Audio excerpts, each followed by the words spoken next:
Oh yeah, now my people, it's your guy, the Nigerian Englishman, and we are back here, One Touch TV settings, and we're back again with 3 touches. And I know, comment section, all the subscribers, I know I've been bad. I've been very bad. I've been a naughty boy, I know. But now I'm getting back to my consistency on the channel. So you're gonna see at least 2 shows a week on One Touch TV. Also, I'm doing my other stuff on Tunnel TV, but I'm back committed to the cause, my guys. So without further ado, 3 touches. And I'm doing it a little bit differently. 3 touches is really all about Arsenal, but I thought I have a unique opportunity at least twice a season to get this guy on a show like this.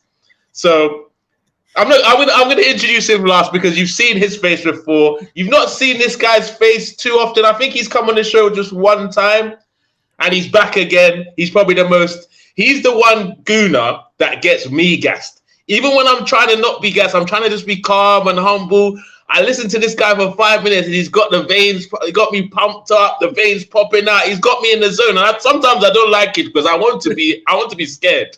I just want to be scared for the result, but he won't allow it. Welcome back to the show. Gooner Sulz in the building. How you doing, my bro? Hey, listen, I'm Arsenal's lawyer, hype man, all that. They need to pay me more. You know, I'm very underpaid, underutilized, but you know what? One day. I agree, man. They need to pay you for the great work, spreading that great gospel of Arsenal, man. My G, each and every time. Smash the likes for Gooner Sulz. Gooner Sulz, are you starting to do more videos on your channel, or what's going on with that? Let me know. You know what, man? You know when you start as a graduate, it's very difficult. Because that's when you're trying to make a name for yourself. But once I get like the promotion I'm fighting, like getting going for as well, then I'll probably start becoming more consistent. But it's hard when you're doing thumbnails. I'm a perfectionist, man. I hate going into it, just pressing go live and go, now what we're talking about. Nah, it's all good, bro. But you can catch him on here from time to time. You can catch him on Egal Talks Football as well, and a few other streams as well. I'll put all his socials in the description of this video, my people. But also back by popular demand. You might have seen him all over the Fox. Is it Fox? I don't even know. CBS Sports and all over TV. He do big bits, you know. One Touch TV is international. You have one guy in Lagos, one guy in Manchester, right? Yeah.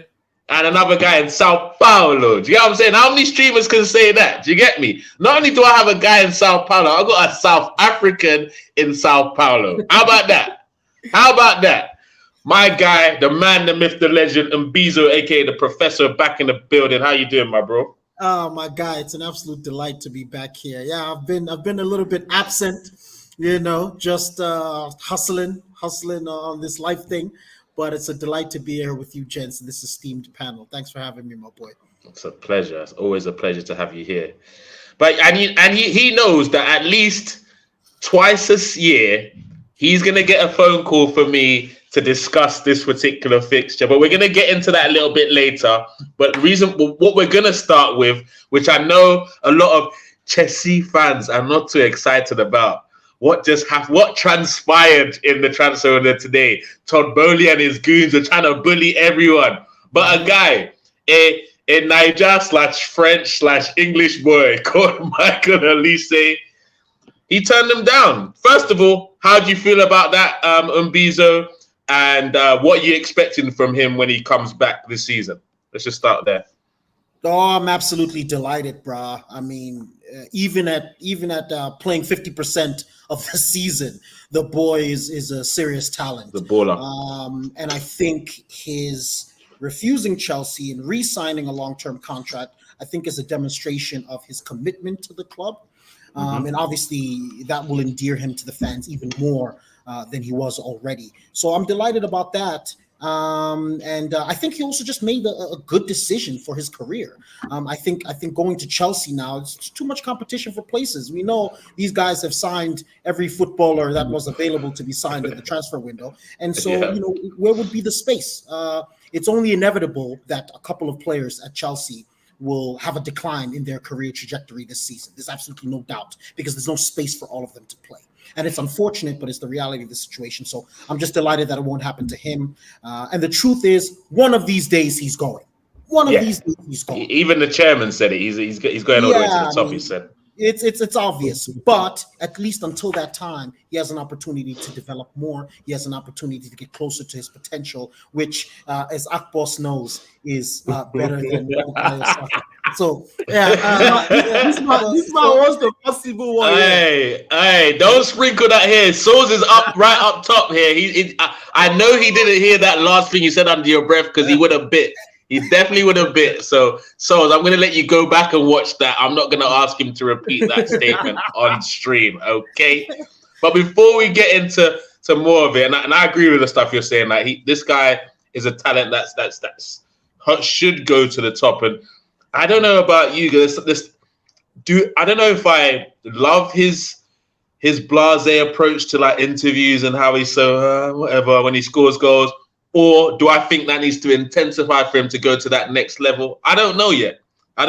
Maybe see how that works again this season. I don't know if it was arrogance or just like, why am I celebrating that? The goal that he scored against Manchester United. Obviously, I screamed at the freaking screen because I hate Man U and everything against Man U I'm fully into. But he also could have just been, like I've seen when Rooney scored that overhead kick, he gave it the old. Do you get what I'm saying? So it could also be that. Be fair to the boy. Some of these guys who are just beasts on the pitch are also very docile off of it. People like Michael Essien, extremely docile. N'Golo Kante. These are guys that are docile off the pitch, but on it, they're absolutely monstrous. So I think it's just his personality. I think inside, the way he plays, you can see the fire burns. Yeah. I hope it's more of that. So I'm going to watch him this season, see how he goes. Definitely a hell of a talent. Big up Kosana in the comment section. Oh yeah, now he's saying Kanevi from Tunnel TV with his I can actually hear him saying it as he's writing it down there. Big up. Yeah, we left that part out on purpose, man. How many slashes do you want me to give the boy, man? I already heard them on Sky Sports saying, oh, he's got a chance to make the Euro squad. If you're watching this, Michael, stay well away from the Three Lions. No offense. They're going to play you 3 times, and then we won't see you again, and it'll be an international career wasted. Gonna bench for Harvey Barnes. Do you get what I'm saying? Big up DWTT in the comment section. Each and every time, loyal subscriber. KC on Big Six Banks. Go and check Big Six Banks doing an absolute incredible job over there right now. So check it out. So guys, I don't know if you noticed, comment section probably did more than I, but a latecomer snuck in as we were going through the Michael Elise stuff. And obviously, y'all are One Touch TV family watching us. So you already know. It's kind of a tradition now on the channel. I think maybe he does it to live up to the brand. But I'm liking his new little setup as well. Very, very professional, doing big things. We got man like Akpos in the building. How you doing, Akpos, bro? Well, big up the gents already on the panel, and big up everybody in the comment section. And apologies as usual. I need to apologize for coming to the show a little bit late. For people, some people already know that's my trademark entrance into the scene. So, but you have to keep up to that pedigree when you raise the bar. So, but you just keep it consistent. I hear it, man. The brand is the brand at the end of the day. I get it.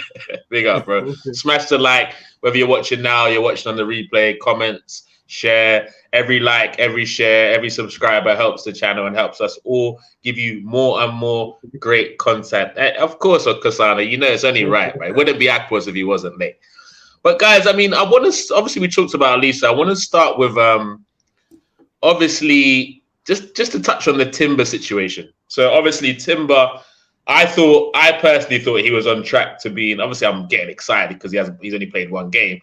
I thought he was on track to be considered the signing of the summer because of the amount of money we paid for him versus how versatile he is and how comfortable he looked on the ball. So, but he's now out at least till next year. I don't know if he's going to be back before the end of the season. So what I wanted to ask, first of all, the Arsenal guys, then I'm going to ask what Mbizo thinks. Do you think we have enough to cope with it until he comes back? Or do you think we should dive into the transfer window and fix the situation short term to create maybe a bigger problem when he comes back? Where are you guys' heads at with that? First of all, Sulz, you start us off. Do you know what I think we personally need to go into the market just because the backups to Timber, if you're looking on the left-hand side, disregard the right-hand side for a moment. You're looking at Tomiyasu, always injured, Zinchenko, constantly injured, Tierney, constantly injured. So even if the idea might be going even. Yeah. But even if the idea that we keep him, let's say, because of what's happened, you're talking about 3 players who aren't always available, or you can't rely on them being available. Even if, people want to throw Jakub Kiwior into the equation, that's an unknown at the moment. I'm not saying he hasn't got talent. Like, we've seen a little bit of it. We've seen glimpses of what he can offer us, and he is defensively quite good, and he has got a good distribution as well. But the problem is we've not seen him on a consistent enough basis to say, do you know what, can you take us to where we need to be? Because we've got to think of title challenges. We've got to think of title contenders, going for multiple competitions. We've got to look at the FA Cup, the Carabao Cup as well, and give a good account of ourselves in the Champions League. Now, if, for example, Zinchenko picks up an injury, if Kieran Tierney picks up an injury, and Tomiyasu picks up an injury, where do we go from there? We've seen it. We can't rely on either 3 of them for an entire season. And sometimes the best we get is about a 5-game run from them. We've got to look into the market. I'm not saying there's a plethora of players available, but there are names that do stand out to me that we can obtain by the sale of even Kieran Tierney, for example. If he does go for 25 to 30 million, Ivan Fresneda is available, someone who has played right back, who has played left back. You can look at someone like, what's his name, Samiskan, from the Bundesliga. You can look at someone like him who can play on the right and in the centre back positions as well. Alternatively, before you go into that, because this is the reason why I'm asking this question. You said the Kiwior situation, he's a relatively unknown in the Prem. Yeah. But the 2 guys that you named first, are they not the same thing? No, but there's a big difference between being first league or top league experience in comparison to coming in and not really knowing who you are. But for me, Fresneda has shown enough, as an example, to lock down La Liga, for example. When you look at him against Vinicius Junior, when you look at him against Ousmane Dembele, he's locked them both down. And he's got the experience there to be able to come into the Premier League and actually show a little bit. Don't forget, my premise is that we're going to be relying on this person who comes in to become the backup to the injured players, whether that's Zinchenko, whether that's, Kieran Tierney. And that's the reason why I say it. Like, of course, there's many other names that people are going to bring out. I even say, reignite your interest in Rydal Baku, for example, as for someone who does fit the profile. But it is difficult because you've got, what is it now, like about 2 weeks, 3 weeks to really go and find someone, maybe make a player sell, because we have been hearing FFP is a situation as well. So, it's difficult, but at the end of the day, I think they've done great in the window, at least this window.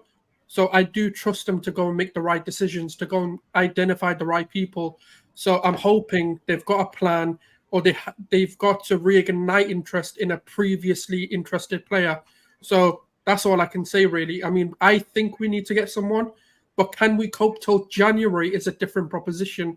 And that's a question which I don't really want to say yes to, because I don't think January is an easy window to bring anyone in of quality.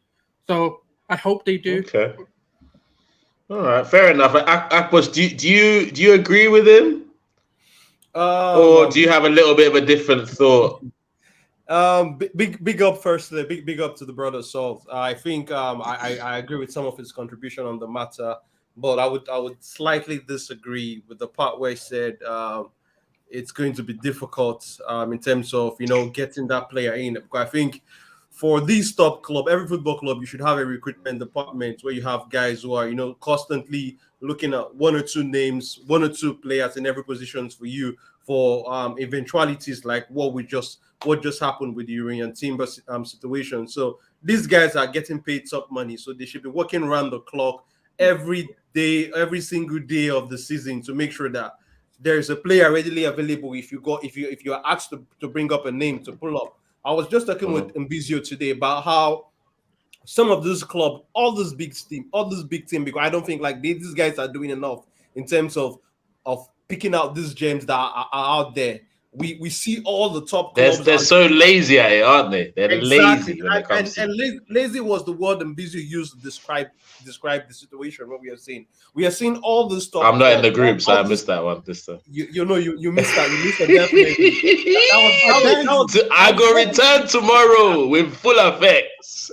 you have to come back after scoring that own goal. So, but Mbizo and I and the other gents on the group, we're talking about how these top clubs are lazy in terms of getting these players before they become actually a gem. There are a lot of guys out there who just need a little bit of polishing, to get to that level where everybody begins to put an eye on the player. We see all those clubs are going for the same players, the same names. Liverpool, Chelsea, we are seeing the back of what happening with them. Are these guys the only players who are quality players? There are other players out there who just, you need to be the first club that develop them, that find them, and bring them in while you could pay so much lesser now. Because in 2-3 years time, these guys will be worth, the market now is crazy, will be worth a lot of money. So these clubs are, like I was telling Mbizo, that these guys have a lot of resources, but I don't think they are using these resources properly, because there are gems in France, there are gems in Africa, there are gems in South America, there are gems in wherever you name it. There must be a gem there for you to put an eye on a player, bring these players on board before they become top tier players. Look at what Madrid is doing. I'm just trying to look at a club like Real Madrid, who are known for getting these players for huge signing fees. Look at what they're doing now. They're beginning to try to fine-tune their model to get these players at a very younger age before they become superstars. So for me, I look at Arsenal and look at what we are doing. I'm saying, okay, yes, we are showing like a club that we want to compete, but I think there need to be a balance with spending a lot of money for these players who seem like they are the next big thing,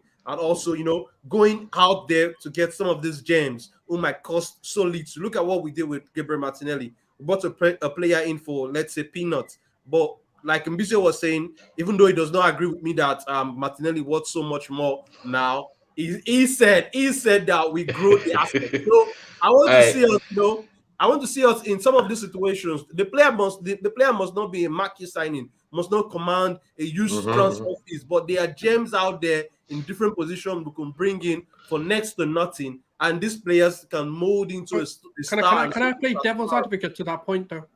Now, you can in some cases, right, when they go to Brighton, when they go to Crystal Palace, when they go to West Ham, when they go to teams like that, they have an opportunity to play them. The problem with like an Arsenal now, should we say, or a Man City now, or potentially even Liverpool of a few years ago. Liverpool, a few years ago, okay. A few years ago, yeah. The problem with those kinds of clubs is because we're competing for the league, it's very hard for any of these youngsters to break in that are very unknown. Let's take Jakub Kuyo, someone who was scouted, someone who's meant to be this type of gem. Is he getting game time or enough game time to actually develop? Because who knows, if he had gone to, let's say, Brighton or let's say Crystal Palace, he might become their starter, develop beyond that point where he becomes that £50 million player. Whereas even look at Levi Colwill, for example. If Levi Colwill had stayed at Chelsea and not gone to Brighton on loan, would he be that £50 million defender that everyone talks about? No. And before I want to bring in Mbizo in now, because obviously I hear both of you have some really, really good comments, but I think a lot of it is the clubs now, the bigger clubs, should I say, they chase the whole marketing behind the signing as well as the signing, because they're like, okay, they're thinking of shirt sales, how much can I make off the media, blah blah blah. They're not just thinking of, let me sign this gem and turn him into a star. Then they're not like for example, like a Wenger. He was so good at it, it was kind of his fault. He thought he could change everyone. Like, maybe I could get this guy who's a centre-back to play as a winger, and the guy who's a midfielder to play as a keeper, or whatever he was doing. You can't do that all the time. There has to be balance. Definitely there has to be balance. And I agree, these clubs need to do, there's no difference between, as in Arsenal can do what a Brighton can do if they want to. The only difference is when we sign a player, there won't be a big announcement and all those YouTube and Instagram and Twitter clicks that signing like a Declan Rice brings in or whatever. And I think at the end of the day, talent should be the most important thing, improving your football team.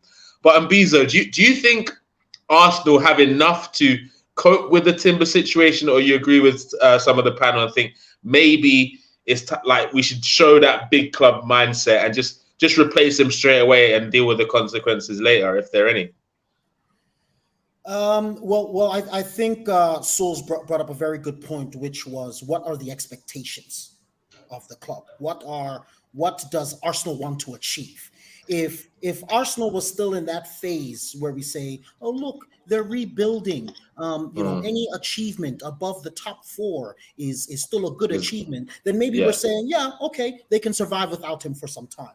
But one of the purposes of that signing was to cement Arsenal as potentially a league contender, was to cement Arsenal as a team that expects to go far in the Champions League and so on and so forth. So with that being put into consideration, I do believe that Arsenal probably should look for another player who can deputize, or potentially another player who can come in and compete for a starting berth. It doesn't necessarily have to be a player that deputizes, especially because we're considering Arsenal's long-term development and long-term growth.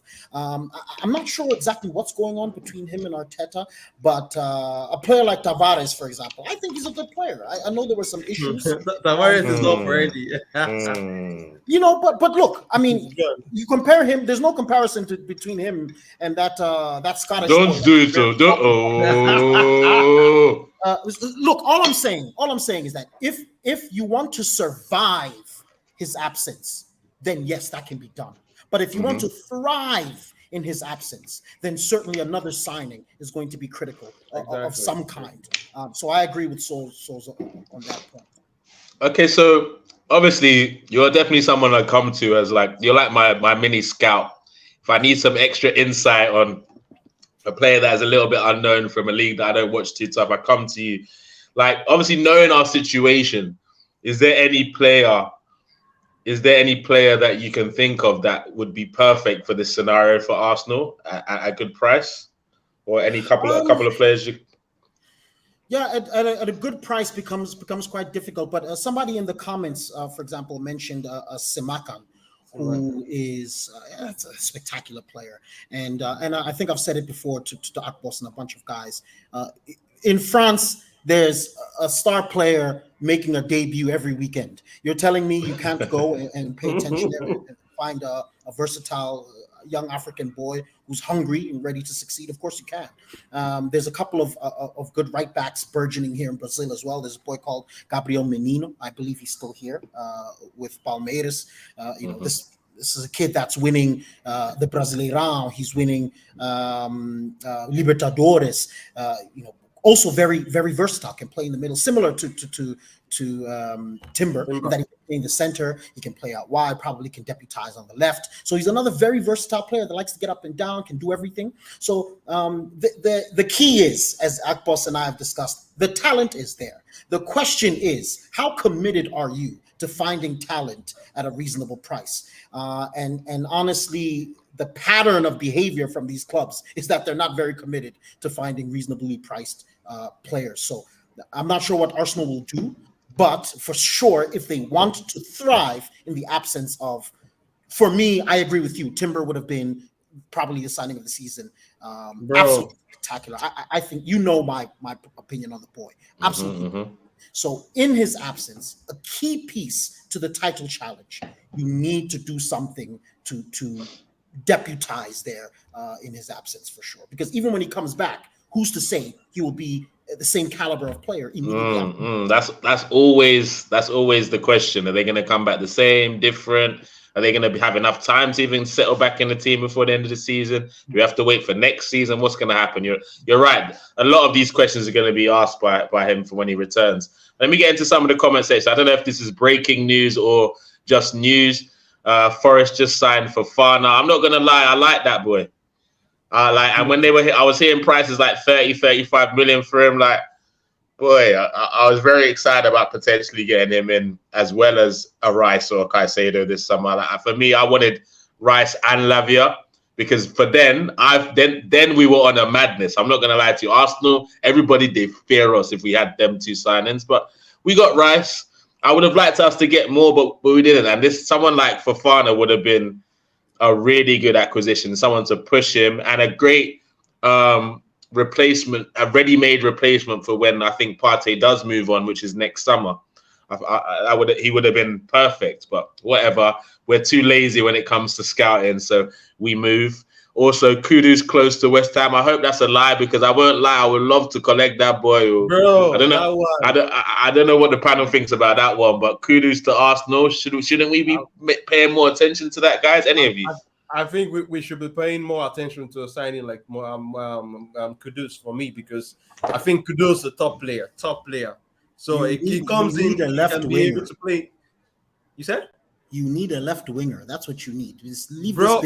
I'm not just looking at just coming in to play left wing alone. I'm looking at a player who comes in, can play in different. We have Trossard and Martinelli on that left side now. Okay, you've said one player to me. The other one, I don't have time for. But I'll just leave that for another show. Because I know boy from Barcelona that is now become available. He decided to leave. Beg. Bro, he plays 12 games a season, bro. It's not worth it. Yeah, no, that is true. But I bet you that in those 12 games, he will be effective. Wait, are we talking about Ansu Fati? Yeah. Yeah, I want him. Bring him. Yeah, of course. I'm telling you, bring him. Martinelli must sit down. He must come sit No. next to me. I tell you what. Not even to replace I think Martinelli is actually at the moment better. But when you say 12 games, you tell him. You've got to understand what's happened, the injury that he sustained.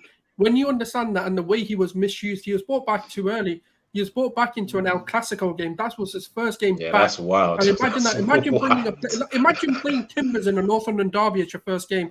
You're going to get injured again. It's just naturally going to happen. And that's what happened. Intensity is so high. Since last season, when he's had a full season of actual recovery, coming in 30 minutes, whatever, coming in, coming out, he's actually been really good. And I think for a backup or even to potentially start in certain games, Fati does fit the profile of even coming for Saka, coming in for Martinelli, coming in for Trossard, or even playing false nine. Someone who can come in deep, do the Jesus role.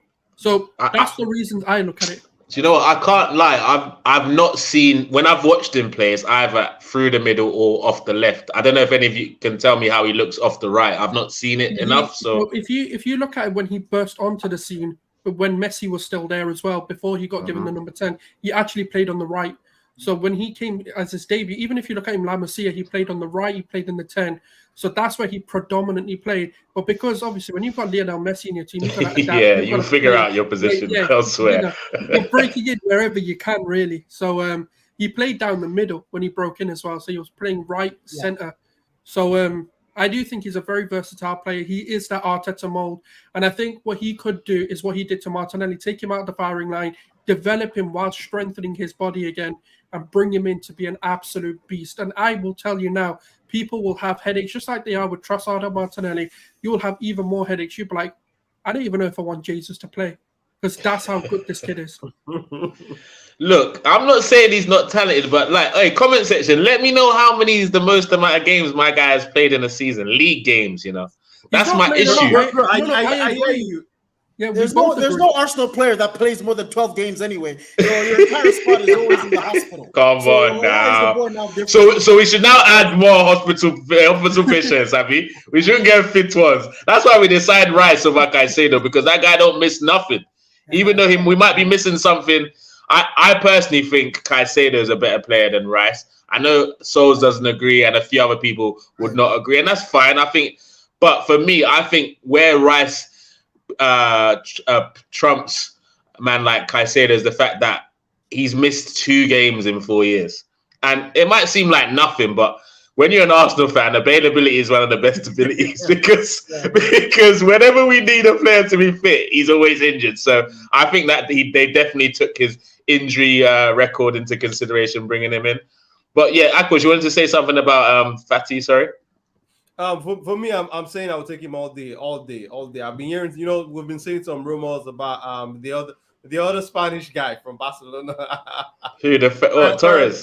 Definitely not him. Definitely not him. For me, that is the one I don't want to even touch. I don't want to even come close to. That one is in the same WhatsApp group as Havertz.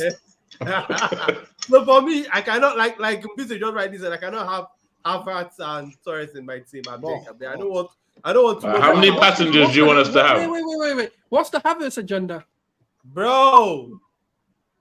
What do you mean? No. Are you sure you want to open that up tonight? Yeah, let's go. Why is everyone hating on Havertz? I don't get it. Do you like good football? Do you enjoy football? You strike me as a man that enjoys football. Yes. So and how that's why is I it like Havertz. That's what. No. You know what? There's a beauty in the way Havertz plays, man. Some people just don't see it. That's the difference. Wait. Soz. Mbizo, let me help because Soz is he's a very positive guy. So hold on. No, Soz, because I need to ask because you said he talks about beautiful football. And then you followed it up, giving him a sentence involving Havertz's name. I want to understand how you fit those two things together.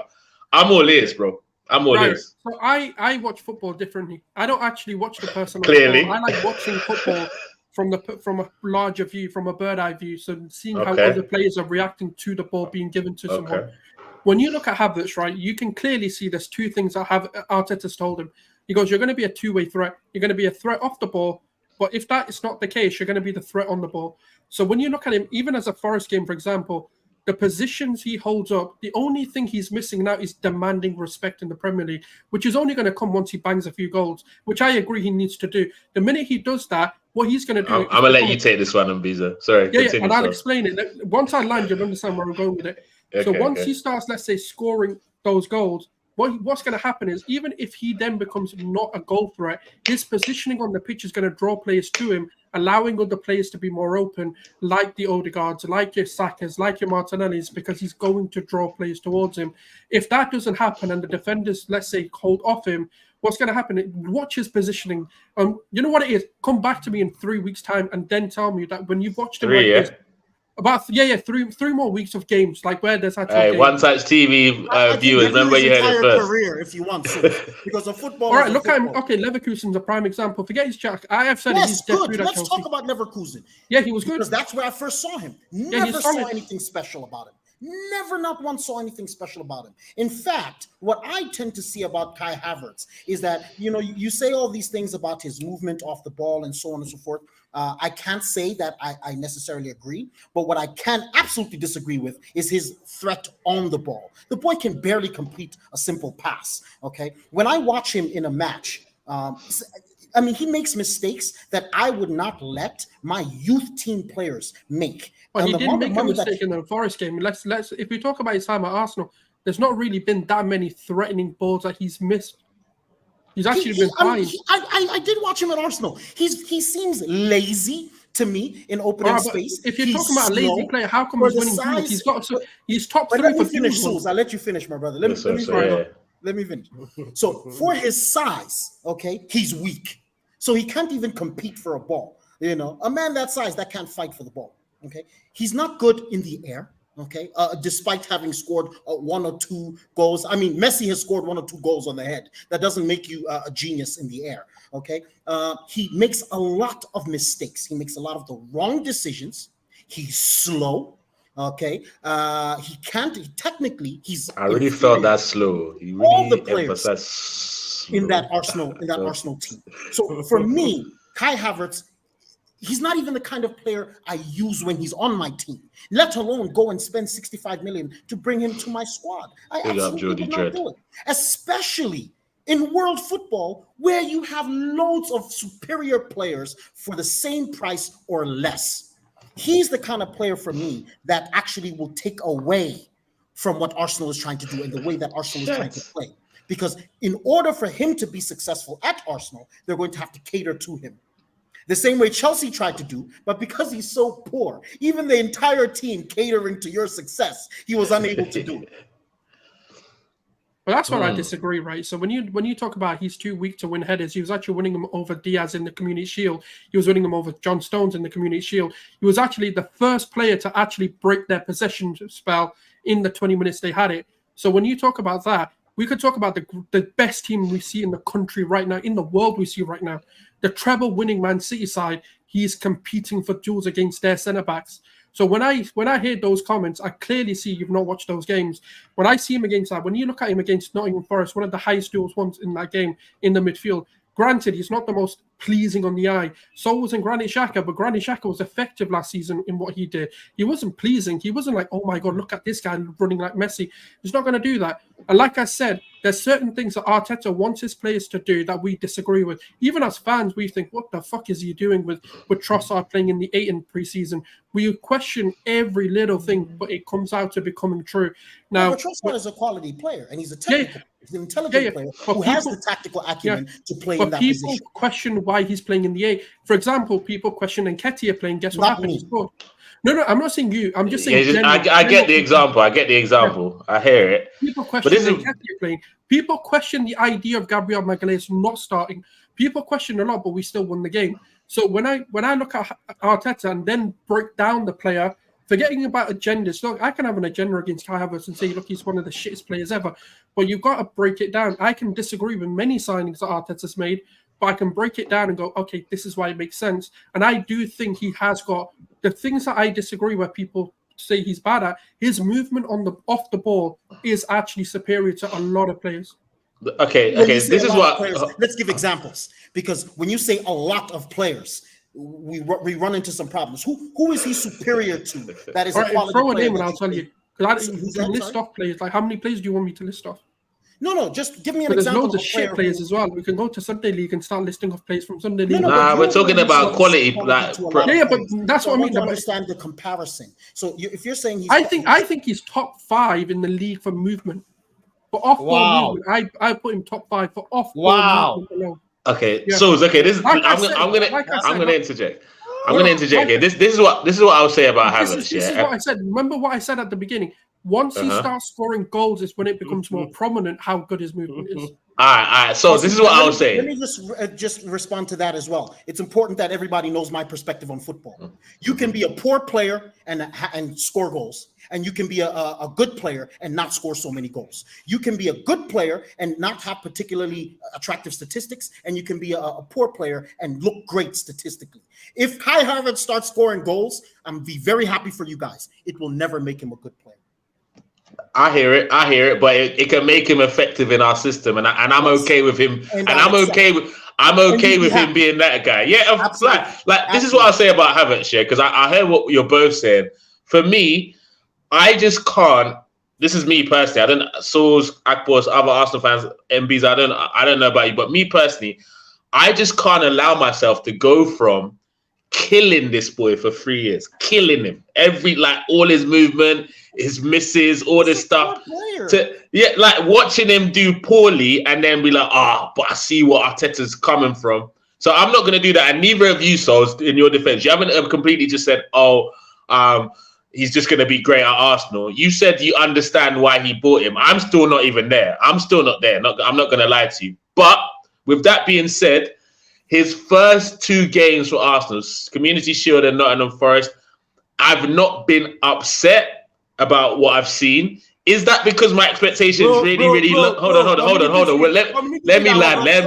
No, before you land,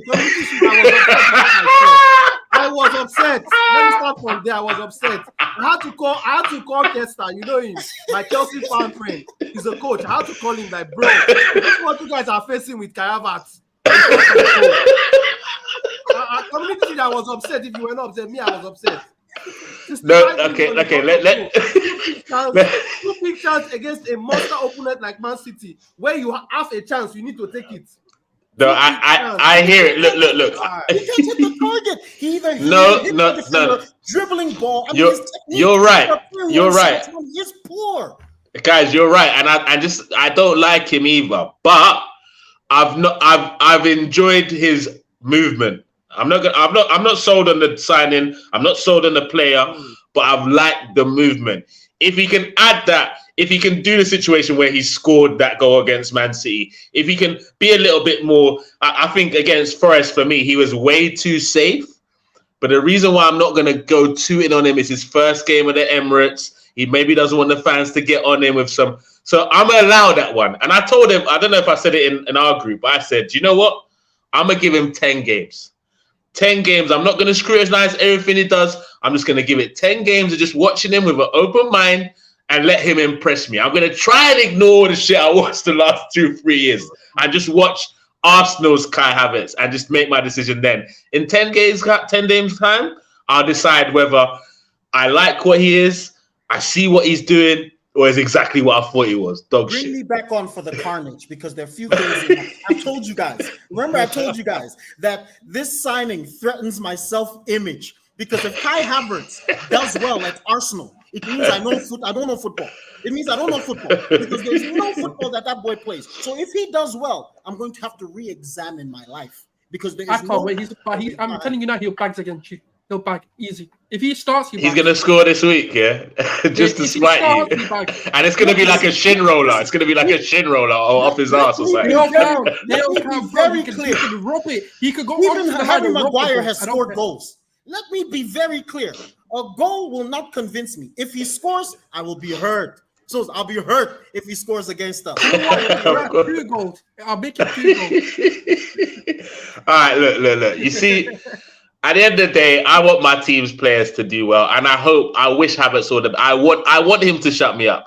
Mbizo, Akpos, don't think you won't see me on the stream with a Kai Havertz shirt like this, kissing it if he starts batting it up for us. Don't think I'm not shameless enough to do that because I am shameless. I'll be like Arteta, you are my daddy. Sorry, forgive me. And I'll put I'll do knee slides. I'll learn Kai Havertz's celebration. I don't care, bro. I'm shameless.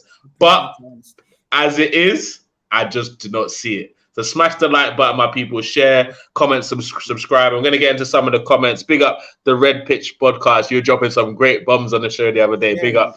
He says, I was at Forest game and Havertz looked so lost. He slows down the play and numerous times Rice had to shout at him, telling him what to do. Yep. And this is what I'm saying. This is what I see. This what Red Pitch podcast has described here is absolutely what I see. A guy who has no tactical acumen, a guy who Arsenal is a team. Yes, they want to keep possession, perhaps, but they play quickly. Arsenal wants to play. Arsenal wants to get into your half. They want to win the ball back. Arsenal wants to press, and it looks fantastic. By the way, you guys know that I've complimented Arteta on the way that he plays, but Kai Havertz is not that player. He can't. Do you know what? I don't want to end this. So this is the last thing I'm going to say about Havertz before this becomes a Havertz stream. This is what I don't know if you guys did. You watch the Super Cup yesterday? No, unfortunately, didn't get a chance. I watched it. You watched it. Akpos, did you watch it? No. All right, Mbizo, if you get a minute, try and watch. It's quite a boring game, so you might not want to watch the whole thing. Maybe watch the second half. But what I did see, which this is me hoping, this is me throwing Havertz something to hang on to. This is what I'm hoping for Havertz. I hope you can clinch onto this because what I saw, I don't know if you guys agree, is City looked lost with crosses. When they would get Mbizo, they could not cope with a cross, bro. It was crazy. Sevilla was so wasteful that El Henry or whatever his guy should have got a hat trick.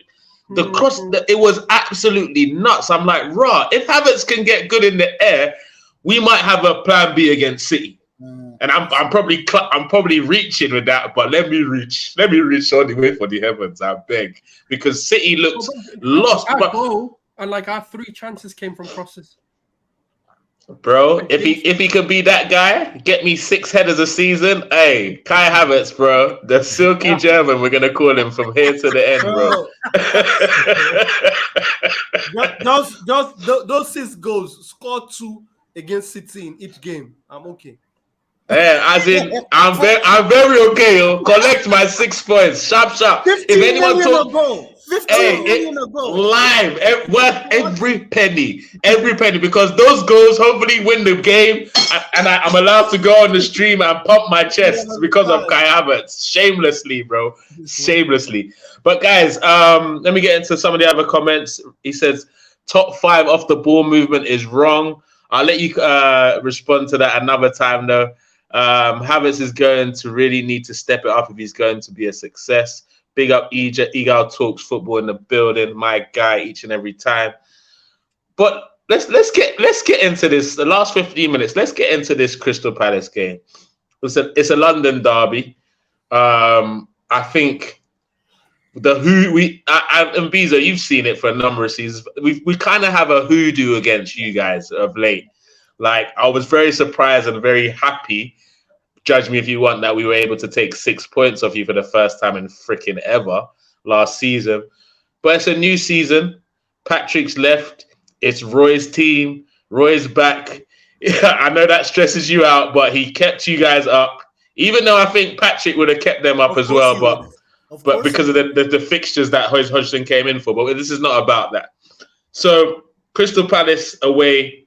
Mbizo, how do you feel about your team going into this season, losing the likes of Zaha? And what do you expect from this London derby on Monday night? This actually might be an unpopular opinion, but I think it was time for Zaha. I think it was time.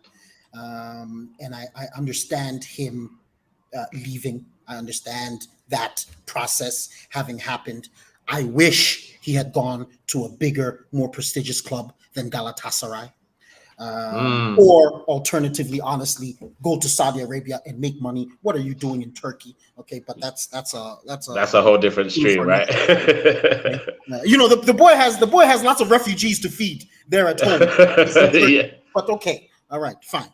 I think we had potential to seriously build this season on what Patrick was doing last season. If Patrick was the one here this season. One thing about Roy is that, okay, we may be steady, but you will never again see growth. For as long as Roy Hodgson is the coach at Crystal Palace, we will never grow. Now, I understand that towards sort of the end of Patrick's tenure, there were a little bit shaky performances, but as a club, we were growing. Look at the talents that Crystal Palace has brought in. All of our best windows coincided with Patrick Vieira's arrival. Players that ordinarily we would never get. Ordinarily, we would never get our hands on, but Patrick Vieira's acumen, his intelligence, and who he is as an icon to this game. He was pivotal for us. And I'm just worried that we are going to slip back down into mediocrity. We are going to slip back down to being this club that's just simply satisfied scraping every season. When the likes of Brighton, the likes of even West Ham, we can go back to even talking about West Ham, they've shown that, yes, that improvement steadily, strategically is possible. And that's what I would have hoped for. So I'm not too hopeful that we're going to grow this season. I don't feel like we're going to battle for it's going to be more or less the same as last season. We're going to be kind of towards the end there. A few bright games and performances, but predominantly just staying up. Exactly. We're going to sculpt some big teams here and there because we have some talented players, but it's going to be more or less the same as last season. And I think against you guys in particular, I'd be satisfied with a good performance. I personally believe that Arsenal is a well-coached team now, very well coached. Do you think? Wait, did you finish 11th last season, right? Yeah, I think so. Yeah, I think it was no. Yeah, I'm pretty sure you finished above Chelsea, no? 13th. I can't remember. Let me just confirm. Yeah, please, because I don't know, maybe that was Olise's thought process, because after Gallagher left to go to Chelsea, they finished 12th. So Olise was like, yeah, that's correct. It's like Olise, I want to progress my career. I don't want to be going to the team below me. Do you get what I'm saying? Maybe that's why he renewed the contract. Big up Olise, bro. Big up Olise. But Sulz, I know coming into the first game of the season last season, you were confident, but you were like, it is still Palace, and they were kind of a bit of our bogey team. You're a bit cautious. I remember doing a stream with you or so. Like, where's your head at going into this game? Because at the end of the day, it wasn't a convincing result on the weekend, but we got the 3 points. So what do you think?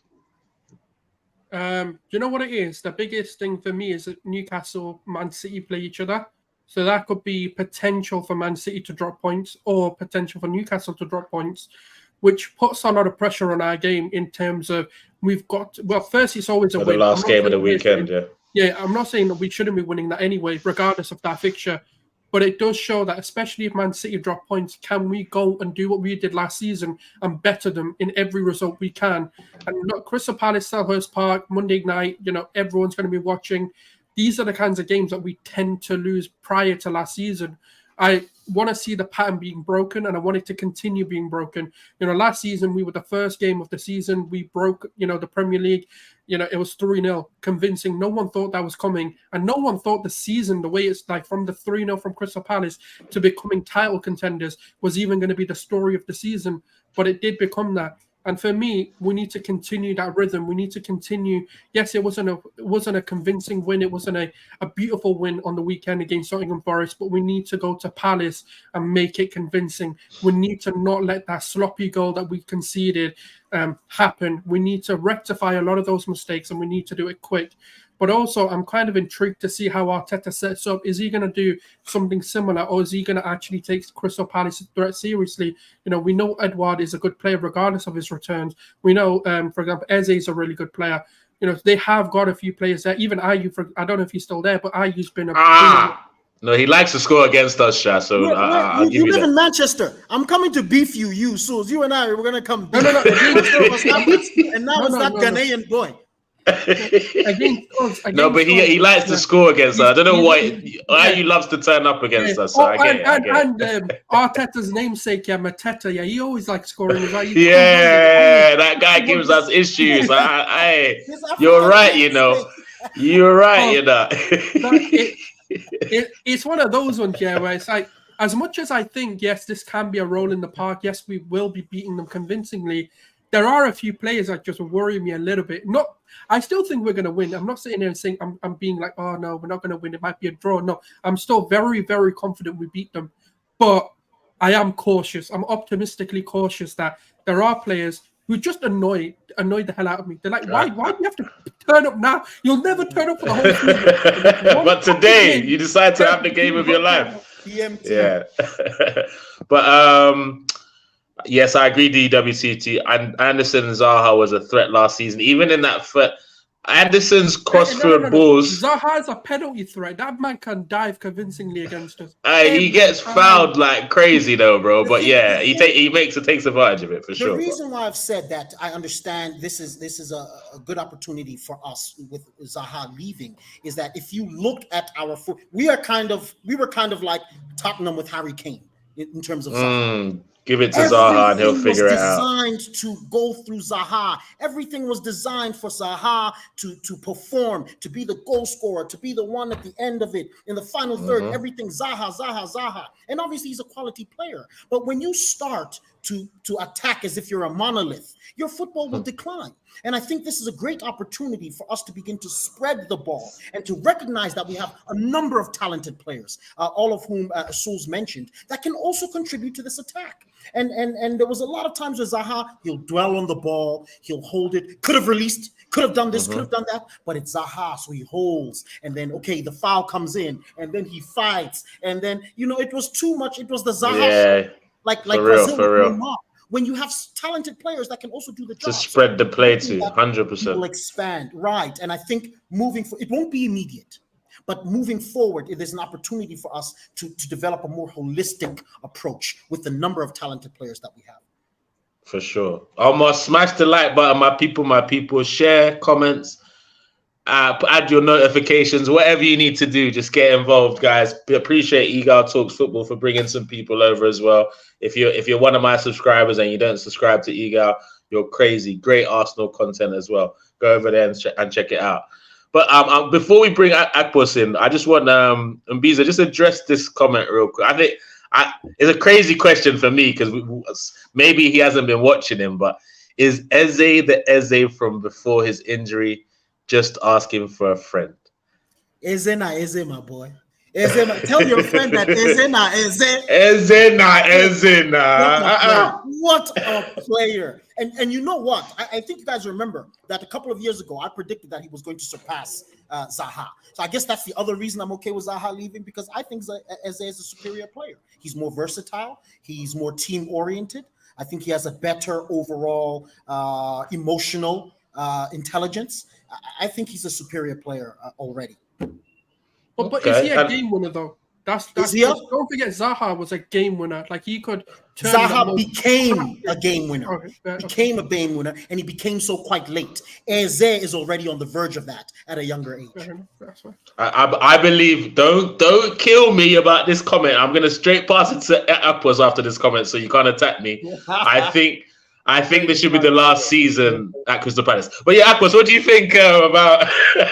I would take him straight next season. So live with open arms. I need to get a shot on target. You can take the ball if Gabriel scores. Martinelli sits down.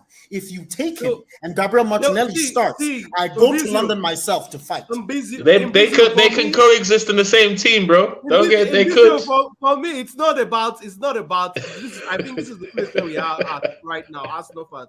It's not about who starts for us. It's about getting the 3 points. It's about getting the goal for the season, and that is what our manager was trying to say in his presser today, where he was talking about having 2 top quality players in the same position. I know you do not agree with him saying he has got 2 top quality left wingers though, but I think that's what he was trying to say. It's not about who starts at the end of the day. It's about having a group of players where whoever starts will be able to carry out your instruction as a manager. You know, if you tell the player do this thing, do it, the player will carry out your instruction, and at the end of the day, the team can achieve their set goals and objectives. With the Crystal Palace game, for me, the way I look at it, it's a lot of people were saying Arsenal last season were a one-season wonder. Palace has been a difficult place for us to go, to get 3 points, especially, last season we were able to get all 6 points. So for me to be able to, show people that, look, it's not just a one-off thing. We are here to stay. We are here to actually, compete with the top team for the league season after season. You need to go at places at Palace and get all 3 points. And, don't get beaten like we've been beaten in the last couple of years. So I want to see the team go out there and try, to clear every doubt. Go out there, get the 3 points. And I look at the team now, and I just wanted to talk something about a point that Sulz mentioned, if the team was going to set up the same way. Because I look at Mikel Arteta, I'm trying to look at the the preseason games and the first 2 games of the season, inclusive of the Community Shield. He set up the team in a different way against City, with respect to the opponent. When we're playing the next game against Nottingham Forest, he set up his team in a different way. I think we are going to see more of that going forward this season. Mikel Arteta is going to make a lot of changes with respect to the way he wants his team to play relative to the opposition of the day. So I look at what he has done the last couple of years. It looks more that he's beginning to have more of the guys who could actually play in that kind of way, where he wants his teams to starting line up to change game after game. So it will be interesting for me. Crystal Palace Arsenal, very interesting game for me to always look forward to, because personally I was loving the work Patrick Vieira was doing for Palace. It was a big disappointment. And you'll see if Roy gets into the same position, they won't fire him. Of course not. Big boy. But Jody Dredd also agrees it's going to be an interesting game, and I agree with it's going to be an interesting game. And just to follow on to what the Arsenal guys have said is, for me, I believe that one thing Arteta has shown is that we needed a plan B and potentially a plan C. You could see after what was the first game that Partey was playing right back? I didn't like it. Don't get it twisted. I didn't like it. It was Nottingham Forest last season. But I could tell what he was trying to do. He was basically telling us, look, we've lost the league, guys.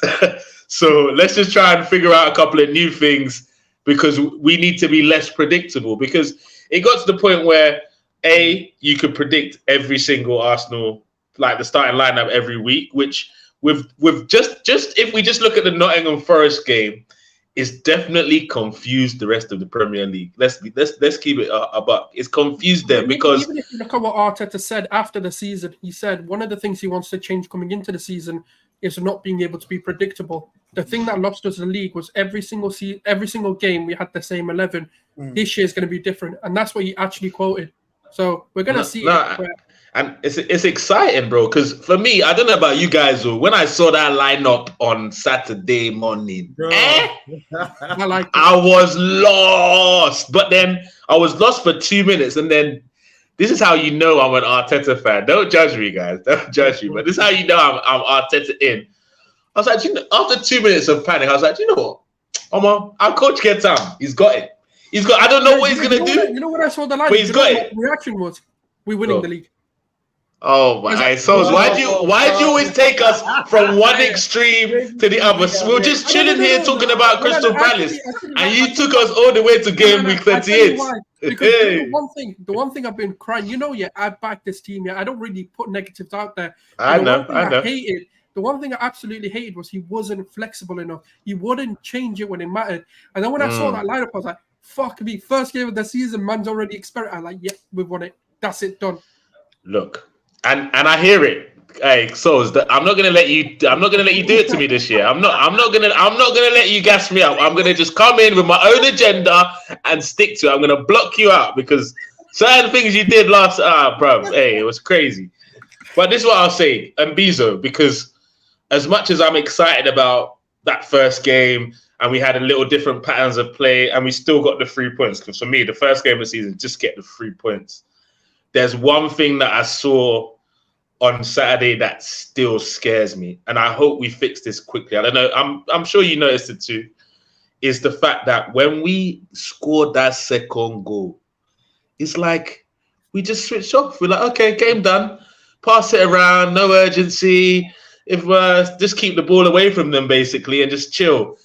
Will that sort of mindset, can you see that carrying it on through the season? And can you see that being a situation that bites us in the bum again like last season? Yeah, absolutely. In fact, I'm glad that you said that it bit you in the bum last season, because, one thing that a champion needs is ruthlessness. You have to kill. You have to kill. It's okay to take your foot off the gas, but not at 1-0, at 2-1. No, you take your foot off the gas at 4-1.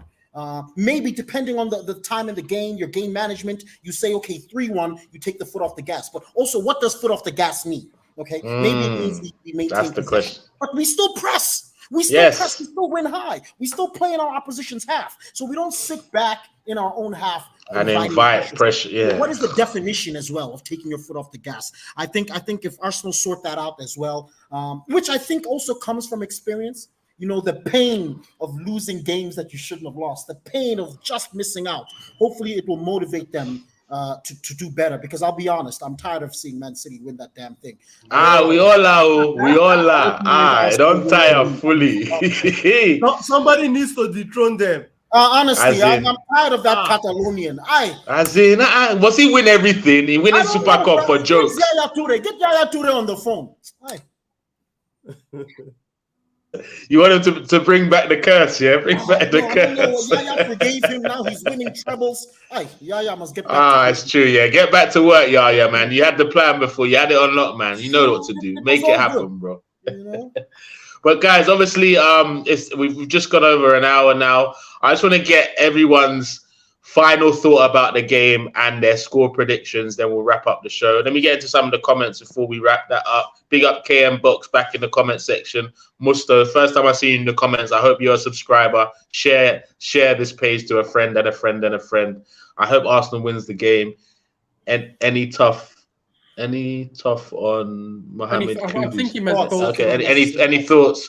Everyone on this panel wants them at his club. There's a chance that Arsenal could get him, but we tend to stall when it comes to signings that make sense to the whole fan base. We kind of tend to stall with that as Arsenal Football Club. We like signings that divide the fan base. We don't like ones that we agree with, guys. Come on, you know what we're on. I think the only one all of us all agree was the Urin Timber one. Yeah. I agree. And then just to show us that they didn't like us agreeing, they gave him an injury. Can you imagine? Football gods, why? We agreed. Let us go. Big up Souls, hit the nail with the flexibility comment. I agree. Definitely us being more flexible is going to be a massive benefit for us in all competitions. Big up Tariq Talks. Tariq, when are you gonna come on the show? I've been inviting you, man. You're doing up, busy guy all the time, bro. Come and join us, man. Go and check out Tariq's Talks channel if you haven't already, guys. DWTT each and every time. Gabriel sitting would make sense so he can be ready for the Man U game and reduce his minutes in the Premier League. Man's played 38 Premier League games last season. He used to play. He had a rest against Nottingham Forest, mate. I think that's enough. Let's keep it pushing. Thank you. I agree that we should have went for the kill. Do you think that Timber's injury took the momentum out of it? that would be an easy cop out. It could be, but I just don't want. I don't want to give my boys that excuse. I want to assume that they put their foot up. Not if you want to be champion. Exactly. Big up there, Tarek. Drizzy Wave says we are playing smart this season. We're gonna slow and pick up the pace. Come, look. If that's the case, if they start saying, imagine if they say, "Oh, Arsenal don't look the same," and then we do a madness like City did after January next year. I'm okay with all of that, guys. I just want my team to win. Do you think I care if we win every game 2-1, 1-0? No, I don't give a damn. If that means we go and lift up the title at the end, that is all I care about, guys. Ugly, pretty, just get the job done, mate.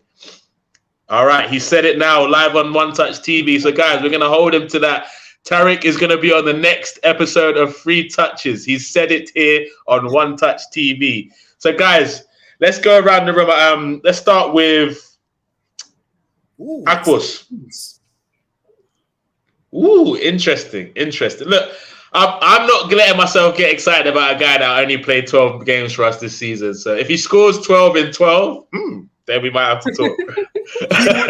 In those 12 games, he's going to contribute more than Kai Havertz. Hey. Kai Havertz wait, why is Kai Havertz? Hey, we left that subject of Mbizo.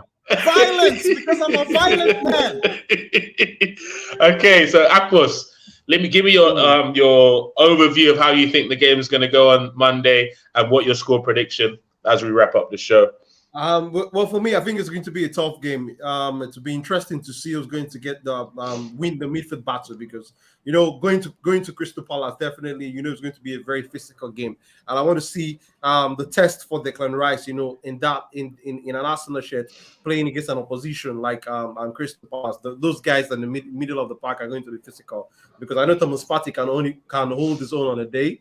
I think we need more still, so we need to see Declan Rice, pulling the stocks up and getting the dirty job done, and giving Martin Odegaard enough room to be creative and enough freedom, to add very good offensive quality to the game. So for me, I would want to see us keep a clean sheet, because Mbizo was talking about we not killing games. I want to see a clean sheet in that game. So potentially, I would want to see it a 2-goal victory to the Arsenal. I hope it's going to be a clean sheet. 2-0, so the same result as last season then. All right, big up. Sulz, what do you think? What's your outlook on the game overall, and what's your score prediction? It's going to be a tough game. Defensively, one thing I will give Crystal Palace, they are one of the most defensively solid teams that I've seen in terms of just the way they set up. I mean, that's just a Hodgson specialty, really. But, I mean, they've got the attacking threat. If it comes together, it can be a long, long night for us, and it's going to be a real test for us to go into the the Man United game. But for me, I think we've got to get the job done. We've got to be a little bit more ruthless. I always say that we need to adopt the mentality of, even if we beat a team and they start crying because we knocked them out of a cup, we've got to laugh at them. That's the mentality we need to be. We just need to be ruthless, heartless, cold killers if we're going to take this Man City team on. And that's what we've got to start showing. I understand the slow burning. I'm not against the idea of starting slow and building your way into the league. I get it. We burnt out too quick. Maybe there's a mental fatigue. We don't know. There could be these excuses we give the club. But at the end of the day, I need to be seeing that league being lifted this season. There's no more excuses. The time's up. We brought the players in. And you know what? We've got enough there, even with Timbers being injured, to play the game to Crystal Palace, take it to them and beat them. And I'll be honest with you, this isn't a prediction. This is just what I want to see. And I want a clean sheet. And away from home, we do have a good record of clean sheets. I want to beat them 3-0. 3-0. Drizzy Waves 85 also agrees with that. That's what he's looking for. Mbizo, where's your head at? Where's your head at? Where's your head at? Tell us. No, look, okay. My heart and my mind, my objective analytical football brain says Arsenal dominates possession. Arsenal is in most control for most of the game, in control of possession, in control of the flow of the game, and probably come out victorious, a 2-1, a 2-0. But my Palace heart,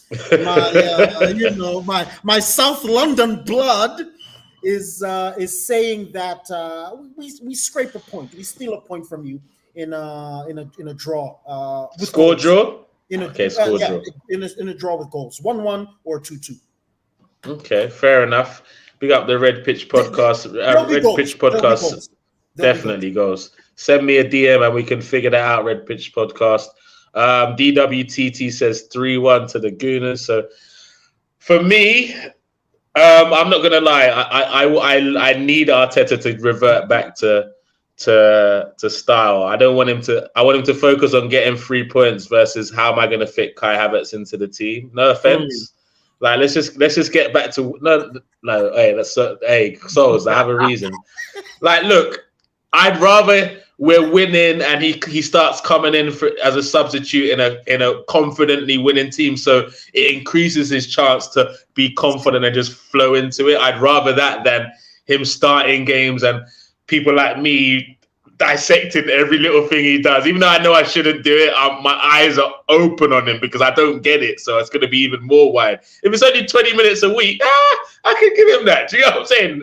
If he gives me 70 to 80, bro, hey, bro, you get problems. Let me not lie to you.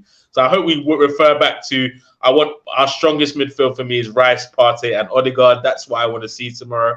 I know Eddie scored last week, but I'd still rather start with Trossard through the middle and Eddie coming on as an impact. But I wouldn't be upset because strikers need confidence. He scored. Maybe because of that confidence, he scores again. You know, some strikers have them quote-unquote hot streak. So I don't know about Eddie, though. But anyway, yeah. So I think it's going to be a tough London derby. Unfortunately, I don't think we're going to keep a clean sheet, even though I want us to. I'm going to go with the same result as DWTT. I think a 3-1 victory for Arsenal. And just because it's Mbizo, Martinelli, and Havertz might just get on the score You guys sheet. know we're not Nottingham Forest. You guys know this, right? You guys understand this because it doesn't seem like you guys understand. Yeah. We know Forest are a better team. We know that. Oh, me, I'm being quiet. No. Hey. This is the first of many. You guys call me back. Don't let this be the last. Don't worry. Next time I call him on the show, I'll have you on the show too and see who has the last laugh. Big up DWTT each and every time. Big up the Red Pit. Big up everyone that's locked on throughout the stream. Also, people that are watching it on the replay. Make sure you smash the like and share it to everyone. Turn on your notifications so every time this panel and other panels on this channel are on the screen, you get notified. Guys, it's been a great show. We've been objective. There's been banter. There's been violence. There's been all sorts. You know, each and every time on One Touch TV, when it comes to 3 touches, we bring it every time. So one last time to close the show. Gooner Sulz, where can we find you? Yeah, pretty much. If you follow me on Twitter on Gooner Sulz, you'll find what I'm doing, what channels I'm on. It's a bit random. So, yeah, and obviously, thank you for having me on. Always a pleasure, bro. You'll definitely be coming back 100%. Mbizo, where can they find you? Other than CBS Sports as well, but where can they find you? Say, times have changed, so you can actually catch my segments on CBS Sports Golasso. It's not every day, but I do variety of segments for them. Otherwise, I'm on at Bizinho11 on Instagram, and then at BizoBees on Twitter. You can hit me there. I'm always around. Football is my life. Why are you lying? We can't hit you on Twitter, you bloody liar. He just has a profile catching dust. This is you? Of my career. Okay, I'm now thing. Available on Twitter. Okay, big up, man. I'm still figuring that shit out, so boy, it's probably better than me right now. Yes. Akpos, where can they find you? Other than here, obviously. For people that do not know, I'm Mbizo's PA, so it does not want to delegate. It does not want to delegate that role yet. So if you need to reach out to him, come to me first, and I will sort you out. So, but you can always find me. I never got the call for the PA job, but whatever, bro. Since you have favorites, but yeah, Akpos, carry on. But you can always find me on One Touch TV because this is my second home. So. I'm hoping late as well, late as usual. No. I would try to reassess things on that front. You can always find me on One Touch TV and on Football in Pidgin across all the different social media platforms. That is, if you are from West Africa or by chance you understand Pidgin. For I think the best Pidgin content out there in the globe. You can check out Football. No be lie, no be lie. And he always takes the piss about my really bad version of Pidgin. If you want me to go and do a Pidgin show, let us know so we can make it happen. So I can learn and you can also laugh. Akpos know they invite me again, Sha, but we go see because I didn't embarrass myself last time, so I can polish up small. Sulz is thinking, what just happened to Niger, mate? Why is he talking like that? Yeah, bro, I'm a man of many voices, bro. But guys, smash the like button, share, comment, subscribe. It's been an absolute pleasure. Big up Mbizo, big up Akpos, big up Gooner Sulz, big up Arsenal, big up Palace after the Arsenal game. But for the Arsenal game, we're going to take you down and show you who's boss. Kai Havertz, Martinelli on the score sheet, and Saka to top it off. Have a great evening, guys. Enjoy the rest of your